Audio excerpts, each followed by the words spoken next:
airplane going by. Hi, peeps. Is it just me, or have advertisements that show up on your Spotify or YouTube or anywhere out in the world have been getting kind of personal lately? It's as though huge streaming services, name brands, food companies, car manufacturers, even internet providers have exhausted every other means of getting anyone to jump onto the bandwagon of best ever deals and the lowest ever prices. no, they actually have to paste something like this on the side of a bus. Promising a partially bisexual and conveniently racially diverse friend group in every sip. Or, hey, are you feeling unfulfilled, bored, heavens, possibly lonely? Well, for just $34.99 a month, you too could be plugged into all the action. All your favorite shows all in one place and additional fees abound. Your 2027 just got way better. I haven't even bought whatever the heck it is yet. Actually a gambling site. Oh lord, you get the point. They're not advertising a show or a streaming subscription or even the actual product and what it does. No, they're going straight for the emotional jugular and selling you the facade of fulfillment. I have the keys, and I see you have a locked door in front of your face. No, the keys are not free, by the way. I can't be the only one who's noticed that every little slogan that follows a particular logo on a billboard or something has to say something like, don't miss out, or stay plugged in, or all your friends are here. It's like, no, they're freaking not, but they might be, and I feel left out now. But do you notice what all this has in common? You're left out if you don't. You're missing all of this, and all of this is not free, of course. Which leads me to believe they don't give a crap about anything but your money. They wouldn't be $1 billion company if they did. So the next time they say nothing means more to us than anything other than money, I'm just not going to believe them. Your connectivity or health or freedom is not a genuine concern of theirs. But your money sure as heck is. But even before you've bought anything, they've sold you not only an overpriced subscription to a streaming service you're not likely to get around to watching half of the shows on, but the lie that if you don't pay what the average American household does of $70 on streaming subscription services alone every month, you're a loser. Wow, got FOMO, anyone? You're left out. Well, that is only if you don't have the most glamorous, up-to-date internet for 103 devices, even though that's not a realistic amount of devices anyone's gonna have in their house, I hope. Or you don't have Instagram or Facebook or Reddit or TikTok or Snapchat or WhatsApp or ChatGPT, and you're not subscribed to Disney Plus, Netflix, Paramount Plus, Hulu, Amazon Prime, HBO Max, Apple TV, or any of the endless ways to insatiably consume stuff online. The worst part is that it just never ends. Whether it's just an incessant stream of bingeable crap that could not have less quality if they tried, that's just fed to the bottomless pit of it's good enough, people will watch it, or non-food that's just like made to look gorgeous for its beauty shots in the ad, end up giving you more bigger problems than the one you started with. Hunger. Sorry, I don't mean to rant, but it's just that recently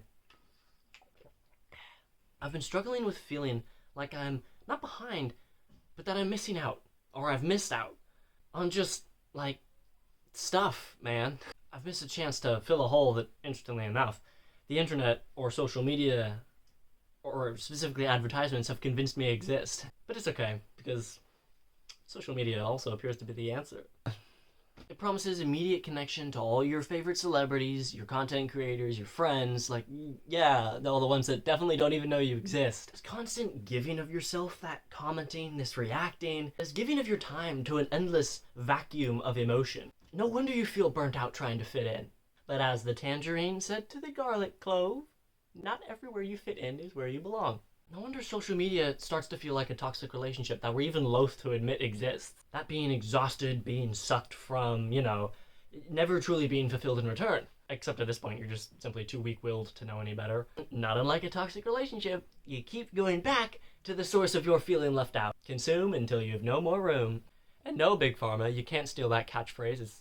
It's copyright. But don't you see the toxic cycle all of this creates? The powers that be perpetrating your consumption and you not being in a physical or emotional or mental state to say no to it. I know, Rich, coming from someone on the internet, you're consuming this video in some way right now. I would love to say we're having a conversation, but it's a bit one-sided. But honestly, how else am I supposed to get my 2 cents in? I need to feel connected too. It's really almost like all of this was planned. Distract you from what you should be doing by making you feel left out of parties that you would have never known existed otherwise. Join the party! But you're a gambling site. But it's still a party and you're invited! Okay, but no, seriously, what can we do?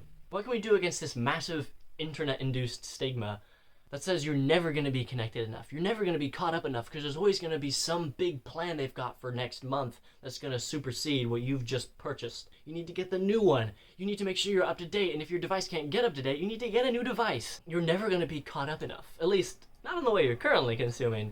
But you can upgrade now for an additional $34.99. How to feel fulfilled by one's own life seems to be a skill that's just been deteriorated, and the saddest thing, it's not our fault. Feeling fulfilled by what you do in your life without feeling the need to be plugged into everybody else's to feel fulfilled.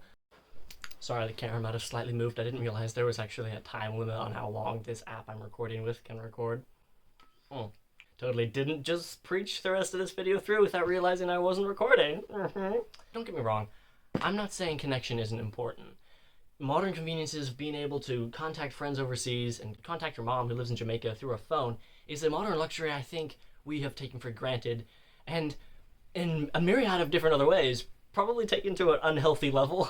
Is there such a thing as being overconnected? Maybe, I think there is. Yeah, sure. We see everything that's going on in the whole world from devices smaller than the world's largest lemon. That's technology I don't think our ancestors ever thought we'd have. Like, hear me out. Maybe that's not a good thing. We feel left out because we've been told there's a big party going on where everything happens and anybody who's anybody is gonna be there. Guys, let me be the first to tell you that is not true. The party's a lie. Sorry. But that's a good thing because it means you get to run the race at your own pace. And it's not even a race, actually. That's another lie. Truly, the most amazing, fulfilling place you could ever be is where you are right now. I know you've been sold a lie otherwise, but I promise you, there is so much untapped power in not giving a crap to what all this media says and all these ads tell you of that you should be anywhere but where you are. You should be distracted from the people you're with and what you're doing right now in this moment. Maybe being exactly where you are, however uncomfortable you might feel that is where that source of fulfillment truly lies. Well, that and in Jesus. Sorry, I did not mean to make Jesus sound like a footnote there. I just wanted to chuck the good news out there, but that's okay as I have to wrap this video up because as I'm writing it right now, I have to go make burgers. I don't have to go make burgers anymore now because as I'll be saying this, it'll have been a while ago. Just remember, you're not missing out. You're catching in, or whatever. I don't know. I love you. Subscribe, or don't.